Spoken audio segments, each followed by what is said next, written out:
Mer Iqsiboyev Maruf Shuhratovich O'z temir yo'l mashinalari aksiyadorlik jamiyati bosh texnolog lavozimida ishlab kelmoqda. Bu jamiyatimizning asosiy maqsadi O'zbekiston temir yo'llari tasarrufidagi barcha turdagi lokomotivlarni ta'mirlash va xizmat muddatidan uzaytirish hisoblanadi. Jamiyatimizda umumiy 1000 dan oshiq ishchi xodimlar ishlab kelmoqda. Bulardan 70% dan yuqorisi yoshlarni tashkil etadi. Bundan tashqari jamiyatimiz sanoat kooperatsiya yarmarkalarida faol ishtirok etib keladi. Eksport ko'rsatkichlari bo'yicha ham faol ishtirok etadi. Bundan Tojikiston, Qirg'iziston va Turkmaniston davlatlari bilan doimiy ravishda hamkorlik mavjud.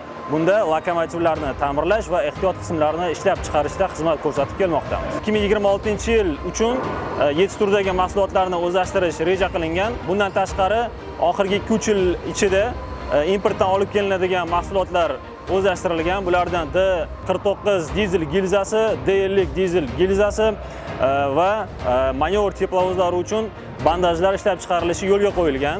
Yurtimiz mustaqilligining 35 yilligi munosabati bilan barcha xalqimizni mustaqillik bayrami bilan tabriklayman. Qolaversa, mashaqqat va kecha-yu kunduz tinmasdan ishlab kelayotgan aziz temir yo'lchilarimizni mustaqillik bayrami bilan tabriklayman.